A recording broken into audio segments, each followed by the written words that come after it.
বাহ বাহ বাহ, সবাই ইংরেজি শিখছে আর তুই বসে আছিস। অথবা এরকম যদি আপনাকে কেউ বলে তুই কেন ইংরেজি শিখছিস না, ইংরেজি শেখা তো খুবই গুরুত্বপূর্ণ। আপনি চিন্তা করছেন আরে ভাই আমি কোথায় ইংরেজি শিখবো, আমি তো জানি না, কে আমাকে শেখাবে, আমি তো জানি না।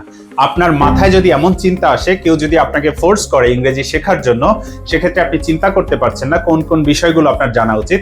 তাহলে আমি আশিক শিকদার আপনাকে দেখাবো 10টি বিষয়, সেই 10টি মাস্টার টিপস আপনার কোন একটা কোর্স চুজ করার ক্ষেত্রে অথবা কোথায় ভর্তি হচ্ছেন সেটা চুজ করার ক্ষেত্রে খুব বেশি কাজে দিবে। মাথা গরম করে কোথাও ভর্তি হয়ে টাকা খরচ করবেন একই সাথে 3 থেকে 4 মাস সময় নষ্ট করে, তারপরে আপনি যদি বসে থাকেন আপনার পুরোটাই লস।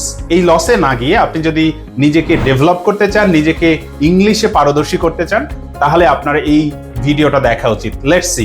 এর আগে বলে নিচ্ছি, আপনি কোন জায়গা থেকে বলছেন আমাকে একটু জানাবেন। কোন জায়গা থেকে আমার ভিডিওটি দেখছেন, সিলেট থেকে নাকি চিটাগাং থেকে অথবা বরিশাল, খুলনা, রাজশাহী, রংপুর, ময়মনসিংহ অথবা ঢাকা থেকে, যেখান থেকে বলছেন এটার উপরে ভিত্তি করে আমি আপনাকে আরো কিছু গাইডলাইন দিতে পারবো। I will try my best to provide you the information. এখানে 10টি বিষয় রয়েছে, 10 things to check before joining an English course. আপনাকে অবশ্যই চিন্তা করতে হবে, এর আগেই আপনাকে চিন্তা করতে হবে আপনি অনলাইন অফলাইন কোনটাতে যাবেন। দুইভাবেই এই প্রতিষ্ঠানগুলো, বাংলাদেশে যেই প্রতিষ্ঠান রয়েছে তারা কোর্স করায়। একইভাবে আপনি চিন্তা করবেন যে অফলাইনে করতে পারছেন না, আপনি অনলাইনে করবেন, অনলাইনে করতে পারছেন না, অফলাইনে করবেন, নো ইস্যুস। এই বিষয়টা আপনার সিলেক্ট করতে হবে আপনার জন্য কোনটা কনভিনিয়েন্ট। এরপরে আপনি যেটি চিন্তা করবেন স্পিকিং এনভায়রনমেন্ট, ওই জায়গাটিতে আসলে যেভাবে ইংরেজি শেখানো হয় সেটা কি বাংলায় ট্রান্সলেট করে শেখানো হয় কিনা, অথবা যারা মানুষ রয়েছেন ওখানে আশেপাশে, আপনার ওখানের যে স্টাফ রয়েছে তাদের ভেতরের কেমন কমিউনিকেশন রয়েছে ইংরেজির ক্ষেত্রে, অথবা আপনার যে স্টুডেন্ট রয়েছে যারা থাকবে স্টুডেন্ট, তারা কেমন ইংরেজি বলছে, তারা কেমন এনভায়রনমেন্ট পাচ্ছে ইংরেজি বলার ক্ষেত্রে, which is really important and crucial as well. আপনি দেখবেন যে ওখানে যারা ইংরেজি শেখাচ্ছে তাদের ইংলিশ কি অবস্থা, তারা আসলে ইংরেজি বলতে পারে কিনা। সো এই ব্যাপারটি হচ্ছে সবচেয়ে গুরুত্বপূর্ণ। এরপরে আমরা যেটি দেখব কোর্স ডিউরেশন অ্যান্ড ফি। আপনাকে প্রথমেই বলছি, যদি আপনি মনে করেন 3 মাসে আপনি ইংরেজিতে জাহাজ হয়ে যাবেন, তাহলে ভাই এই কোর্স আপনার জন্য না, এই ভিডিও দেখারও দরকার নেই। যদি মনে হয় যে আপনি একটু সময় নেবেন, 3 মাসে কি হয়, 3 মাসে আপনার একটা ফাউন্ডেশন তৈরি হয়, 4 মাসে একটা ফাউন্ডেশন তৈরি হয়, ওই ফাউন্ডেশনের উপরে ভিত্তি করে আপনি পরবর্তীতে নিজেকে আরো ডেভেলপ করতে পারবেন।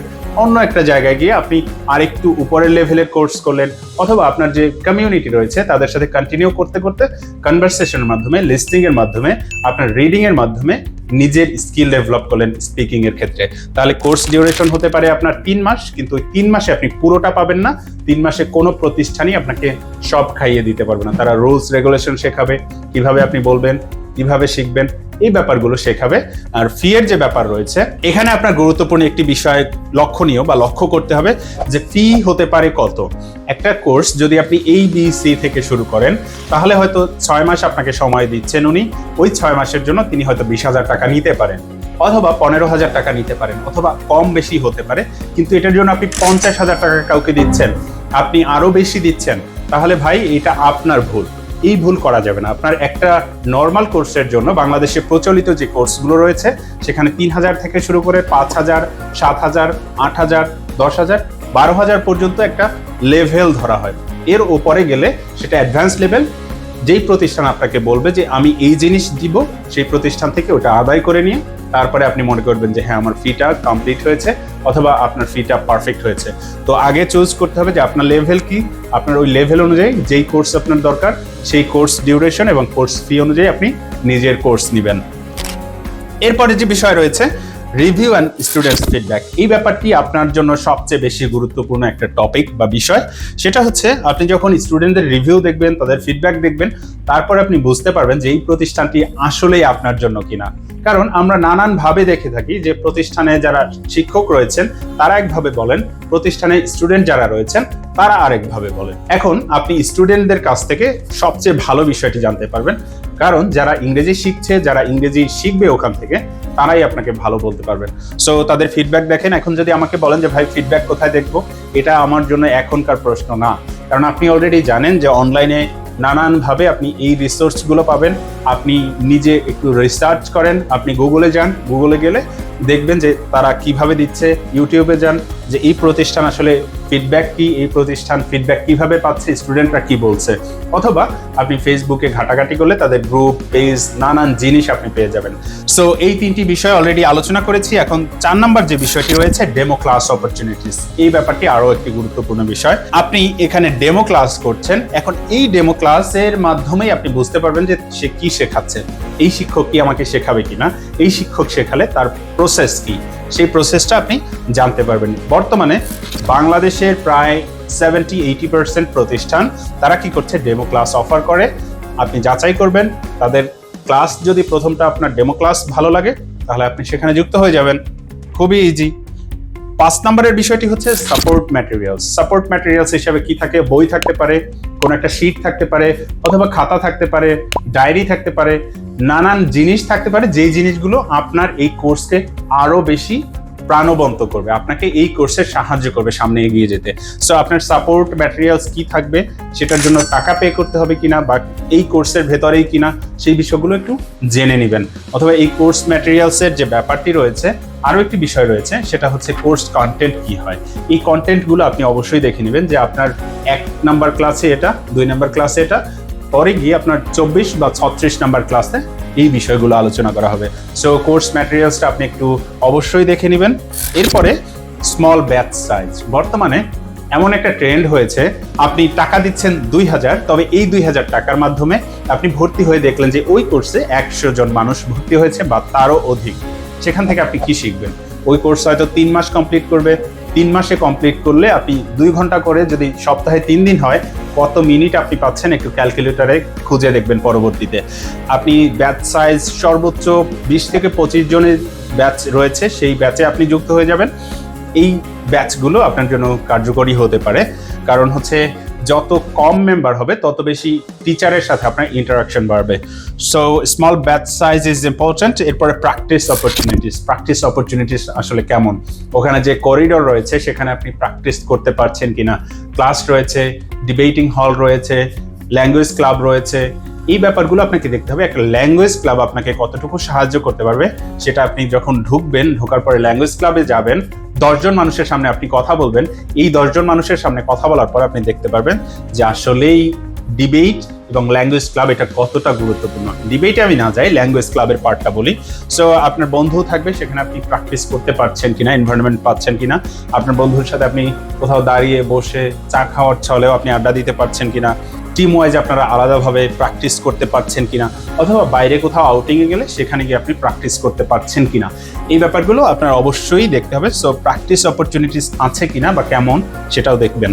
এরপরে টিচিং স্টাইল। টিচিং স্টাইলটি আপনাকে আরও ভালোভাবে দেখতে হবে যে একজন টিচার আপনার অ্যাপটিটিউড টেস্ট নিচ্ছেন কিনা, আপনি যেই লেভেলে আছেন সেই লেভেল অনুযায়ী আপনার কোর্স সাজানো কিনা, এরপরে আপনাকে কিভাবে সে শেখাচ্ছে। সো টিচিং স্টাইলটাও আপনার বুঝতে হবে, কারণ একজন টিচার যদি আপনার স্টাইল অনুযায়ী আপনাকে না শেখায়, আপনার স্টাইল বলতে আপনি যেভাবে শিখবেন তার স্টাইল অবশ্যই ফলো করবে, তবে আপনি যেভাবে বুঝবেন সেই ব্যাপারটি যদি সে না শেখায় বা তাদের টিচিং স্টাইল না হয়, তাহলে আপনি সেখান থেকে শিখতে পারবেন না। কোর্স স্ট্রাকচার আর লেভেল, আগেই বলেছি যে কোর্স স্ট্রাকচারটি আসলে কেমন হয়, প্রথম ক্লাসে কি হয়, দ্বিতীয় ক্লাসে কি হয়, তৃতীয় ক্লাসে কি হয়, এভাবে ভাগ ভাগ করে আপনি অবশ্যই দেখবেন যে 36 নাম্বার ক্লাসে গিয়ে আমার এই জায়গাটাতে আমি থাকবো বা এই লেভেলটাতে আমাকে নিয়ে আসবে। এই লেভেল অবশ্যই আপনার দেখা উচিত, আর এটা পুরোটাই ডিপেন্ড করছে আপনি কোন লেভেলে এখন রয়েছেন তার উপরে পরবর্তী লেভেলে পৌঁছানোর ক্ষেত্রে। এরপরে 10 নাম্বার যে ব্যাপার রয়েছে, কোয়ালিফাইড অ্যান্ড ফ্রেন্ডলি টিচার্স। 8 নাম্বারের সাথে সম্পর্কযুক্ত কোয়ালিফাইড অ্যান্ড ফ্রেন্ডলি টিচার্স, এই ব্যাপারে আমি খুবই স্ট্রিক্ট একটা কথা আপনাকে বলবো। একজন টিচার সে যদি খুব ভালো করে বড় একটা রচনা লিখতে পারে, তাহলে হয়তো 2টা লাইন খুব সুন্দর করে আপনাকে শেখাতে পারবে, কারণ ওইটার পেছনের যে ব্যাপারগুলো সেটা সে ভালো জানেন। তাহলে আপনাকে একজন কোয়ালিফাইড টিচার অবশ্যই দেখতে হবে। সেক্ষেত্রে কোয়ালিফাইড কেমন হতে পারে, সে খুব ভালোভাবে নিজে শিখে এসেছেন কিনা, তার পেছনের ব্যাকগ্রাউন্ড কেমন শেখার ক্ষেত্রে, অথবা সেই স্টুডেন্টদের সাথে কতটুকু আন্তরিক, তার ফ্রেন্ডলি এনভায়রনমেন্টে আছে অথবা থাকছে কিনা, সে ফ্রেন্ডলি ভাবে আপনার সাথে আচরণ করছে কিনা, এই ব্যাপারগুলো খুব বেশি গুরুত্বপূর্ণ। তাহলে এই 2টি বিষয় আপনি অবশ্যই মাথায় রাখবেন যে qualified and friendly teachers, how much important it is. So এই 10টি বিষয় নিয়ে আমরা আজকে আলোচনা করেছি। 10টি বিষয় খুবই গুরুত্বপূর্ণ। আপনি একটা কোর্স সিলেক্ট করছেন, ওই যে প্রথমেই বলেছিলাম যে আপনি জায়গা পাচ্ছেন না, কোথা থেকে শিখবেন আপনি জানেন না, তাহলে এই ভিডিওটা আপনি যে কারোর মাধ্যমে আপনার কাছে যদি পৌঁছায় তাহলে অবশ্যই তার প্রতি গ্রেটফুল থাকুন। আরেকটা কথা হচ্ছে, আপনি কার মাধ্যমে এই ব্যাপারগুলো জানবেন, এটা সবচেয়ে বেশি গুরুত্বপূর্ণ। কারণ আপনি আসলে কোর্স করতে যাচ্ছেন, আপনি জানেনই না যে আমি এটা কিভাবে দেখব। এটা অনলাইনে পাওয়া এখনকার সময় একদম সহজ। যদি আপনার কষ্ট হয় যে আপনি অনলাইনে খুঁজতে যাবেন, আপনি আসলে এটার উপর রিলাই করতে পারছেন না, তাহলে আপনার পাশে একটা বন্ধু থাকতে পারে, ভাই থাকতে পারে, অথবা যে এই রিলেটেড মানুষ আপনার এনভায়রনমেন্টে একজন না দুইজন থাকবেই, দেখবেন আপনি তাকে একটু নক করেন, ভাইয়া আমি এই কোর্স করতে চাচ্ছি, আমার এত টাকার ভেতরে কোর্স করব, আমি কিরকম ডেভেলপ করতে চাই, সেটার উপরে ভিত্তি করে আমি কি করব, ভাইয়াকে বলবো। ভাইয়া অবশ্যই জানেন ওই বিষয়ে, তিনি আমাকে এই ব্যাপারগুলো দেখে তারপরে বলবেন যে হ্যাঁ তুমি ওই জায়গাটাতে যাও, এই এনভায়রনমেন্ট তোমার জন্য ভালো হতে পারে। আমি আজকের মতো বিদায় নিচ্ছি, তবে বিদায় নেওয়ার আগে আপনাকে থ্যাংক ইউ জানাতে চাই। একই সাথে আপনাকে বলতে চাই যে নতুন একটি ভাষা আপনি যখন শিখবেন তার মানে আপনি একজন নতুন ব্যক্তি হয়ে যাবেন। আরেকটি ব্যাপার হচ্ছে, আপনি যখন কোনো একটি ভাষা শিখতে যাবেন, ওই ভাষাটি এমন যে আপনি কোনো একটা মাধ্যমে কারোর সাথে কথা বলছেন, সেই কথাটি সে খুব ভালোভাবে বুঝতে পেরেছে। সো ইংরেজি হতে পারে এক্ষেত্রে সবচেয়ে বড় মাধ্যম, কারণ ইংরেজি হচ্ছে সারা বিশ্বেই এখন জনপ্রিয়। সারা বিশ্বে কমিউনিকেট করার জন্য আপনাকে একটা মাত্র মাধ্যম জানলেই হবে, that's English. You are going to be a fluent English speaker on day.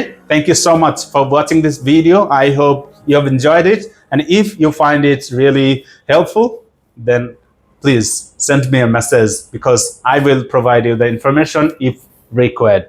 Thank you again.